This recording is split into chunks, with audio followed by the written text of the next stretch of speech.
Good morning. Today we're going to talk about Harvest Festival. Do you remember the wonderful harvest festivals when we were kids?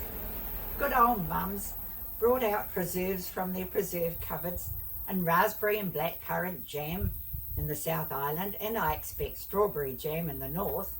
They polished apples until they shone, and the dads collected and washed vegetables from their gardens, and we all went down to church to arrange it all.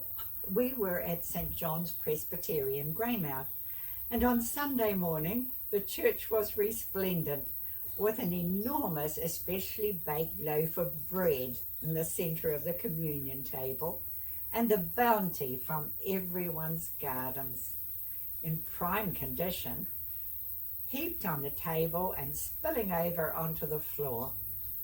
An enormous arrangement of goldenrod and red dahlias still alongside. I haven't seen goldenrod for years. I have a feeling afterwards everything was sent to the hospital, because everyone had good vegetable gardens, and although the West Coast was not a rich area, no one we knew was poor.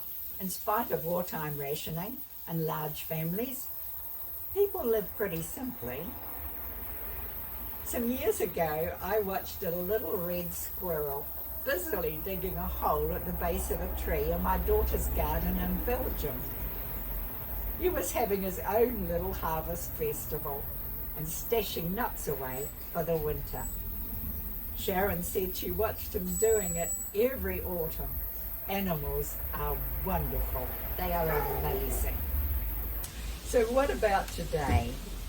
I seem to remember Colin surprising us with a harvest festival table, but times have changed. Many people can't afford to put food on their tables. Every week there's a food bank basket at church for us to donate to, which Barbara and Rachel take to the Salvation Army for distribution in food parcels. The demand for food parcels is ever increasing, and this at a time of high employment, but with high rents and high house prices. When my mum and dad and I moved to Auckland when I was 17, I was invited to teach Sunday school at Ellerslie Presbyterian Church. We sang from the Sankey hymn book, which was a bit of a shock to me. We sang, "Bringing in the sheaves, bringing in the sheaves, we will come rejoicing, bringing in the sheaves." A different kind of harvest, a harvest of souls.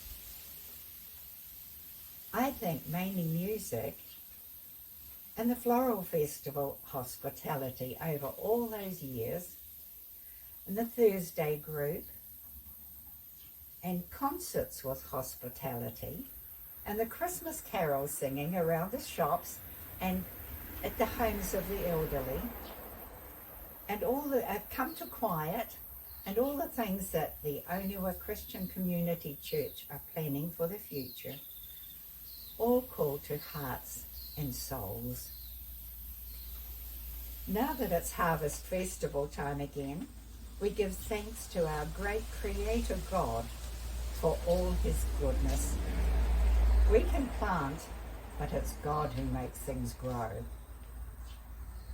We give thanks for the growers of the beautiful fresh food that we all enjoy, for the truck drivers and distributors, the people who stock the supermarket shelves, and the people who deliver to people who are unable to shop.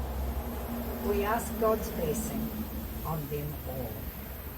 It's been lovely to be with you today, and I hope to be with you in person very soon. Bye.